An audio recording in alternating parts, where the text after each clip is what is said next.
Halo, aku Carolina dan selamat datang di YouTube channel aku, Castle with Carolina. Ini adalah episode pertama, jadi congratulations. Gak sebut gue sih sebenarnya. Karena gue sudah memberanikan diri untuk membuat YouTube channel dengan video pertama gue di tahun ini. Oh, seneng banget. Oke, ini adalah episode pertama, jadi gue mungkin akan banyak membahas mengenai perjalanan karir gue sebagai entrepreneur, dimana gue memulai karir ini di usia 25 tahun. Ya, itu masih sangat muda banget ya. 25 tahun, baru aja setahun lulus. Dan gue nekat memutuskan untuk buka usaha sendiri tanpa pengalaman, tanpa skill yang mumpuni, dan bermodalkan very little money. Saat itu gue 2017 buka cake shop online dari rumah ya, hanya dimodalkan satu oven kecil dan satu mixer sebagai langkah awal gue membekali diri gue berjalan di dunia bisnis. Nah, jadi di episode kali ini gue akan banyak bahas mengenai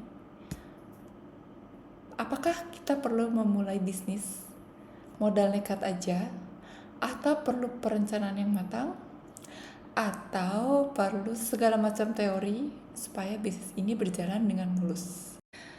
Oke, berdasarkan pengalaman gue, ya waktu itu buka usaha cuma modal nekat, gue bisa menyimpulkan bahwa dalam perencanaan bisnis itu butuh banget perencanaan finansial yang matang.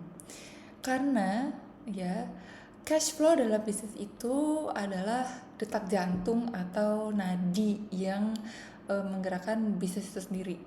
Jadi kalau misalnya kita nggak punya cash flow yang cukup, ya bisnis itu kayak ibarat hidup dan mati. Ya kan, karena gue dulu juga waktu memulai usaha ini, gue tuh cuman bermodalkan oven ya sama mixer satu biji.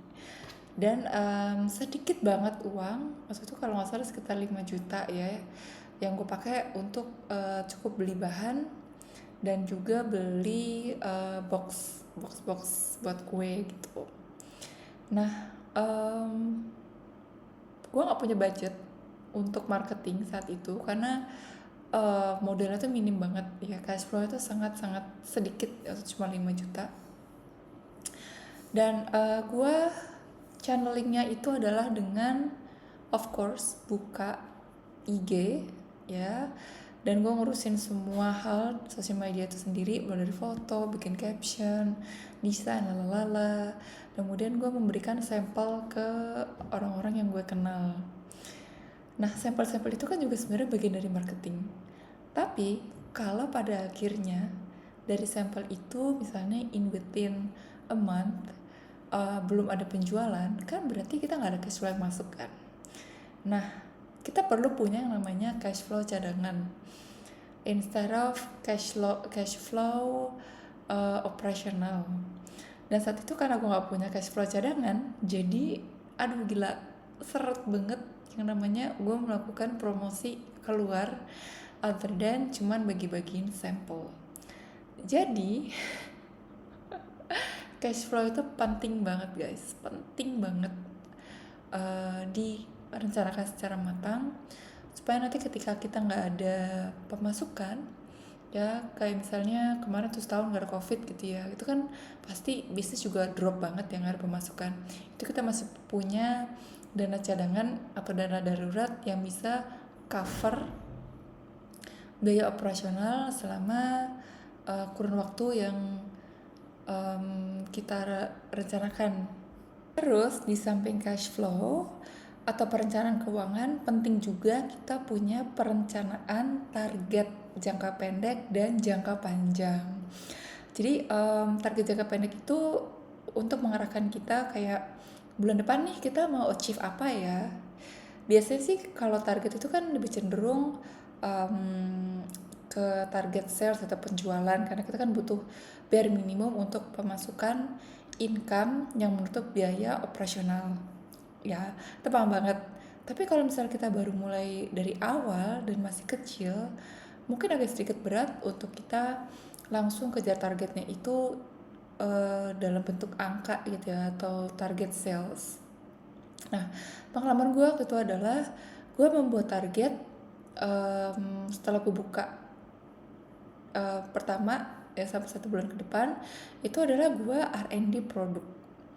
Gue bikin produk, kemudian marketingnya juga ya, apa yang harus gue lakukan nih supaya nanti di bulan depan gue bisa dapat minimal 10 customer yang masuk kayak gitu. Jadi buat kamu yang baru mulai mungkin bisa bukan push ya, bisa pasang target dari kecil aja dulu gitu, nggak harus yang besar. Kemudian nanti biasanya target itu kan sebulan, 6 bulan, sampai dengan 1 tahun. Nah, 1 tahun itu juga penting banget untuk evaluasi apakah target-target kita selama ini sudah tercapai, dan apa aja sih mungkin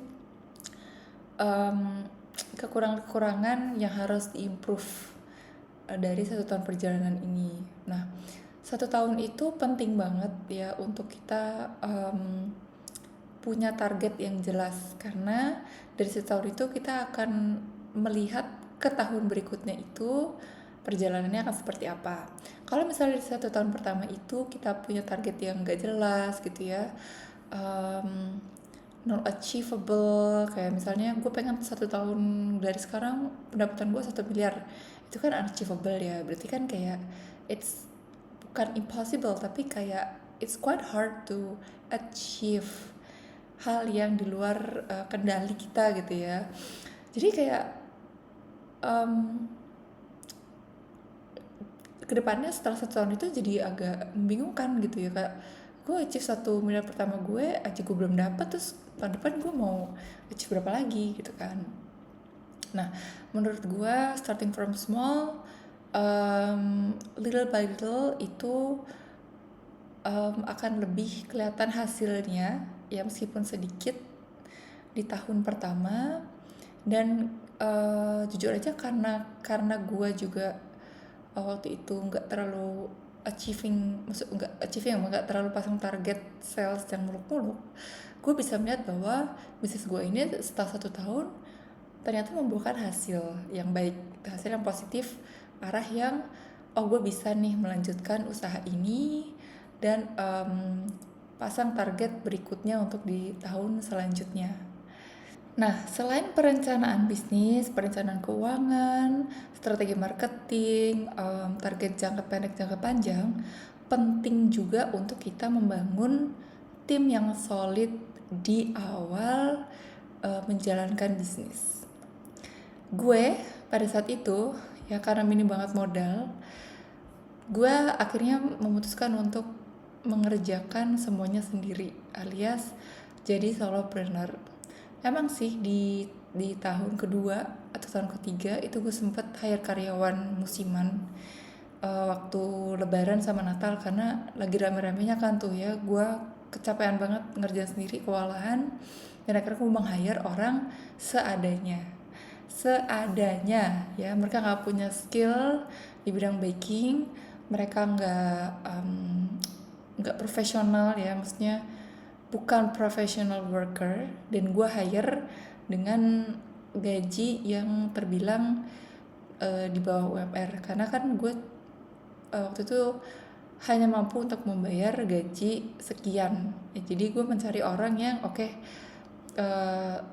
mau menerima gaji yang tidak seberapa itu. Kalau nggak salah itu sekitar 1,5 juta di per orang per bulan gue bayar.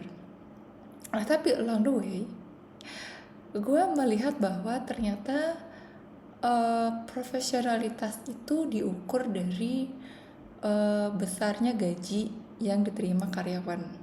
Nah, ini tuh sebenarnya salah satu challenge yang paling besar dari setiap entrepreneur atau pemilik bisnis ya, memiliki karyawan yang bisa diajak bekerja sama ya tanpa mereka melihat untung ruginya.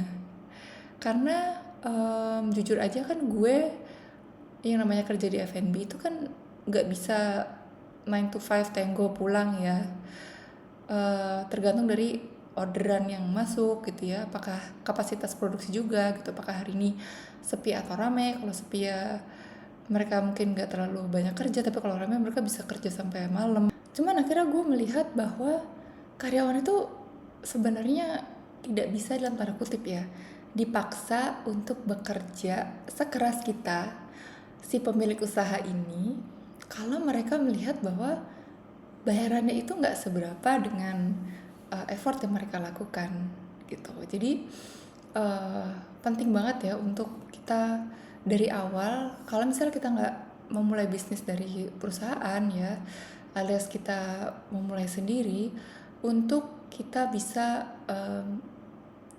memilih orang yang tepat, itu satu. Yang kedua, membagi tugas dengan tepat dan benar. Ini maksudnya adalah kita menempatkan karyawan itu sesuai dengan pekerjaan yang mereka lakukan di porsi yang tepat. Jadi kayak misalnya kamu bayarnya cuma segini, oke, kamu kerjanya dari sini jam segini sampai jam segini. Selebihnya ya udah kita harus kerja keras sendiri untuk menyelesaikan pekerjaan itu gitu. Jadi berusaha untuk menciptakan ruang lingkup juga yang profesional dan membuat mereka tuh merasa kayak oke, gue kerja itu gue juga dihargai dari sisi waktu dan effortnya juga, seperti itu.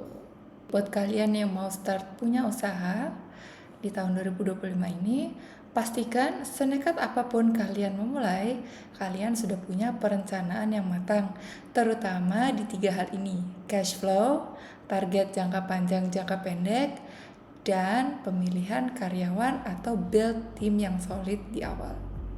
Itu tadi yang bisa aku share di video pertamaku kali ini. Terima kasih ya buat kalian yang sudah menonton sampai akhir, dan sampai ketemu di video selanjutnya. Bye.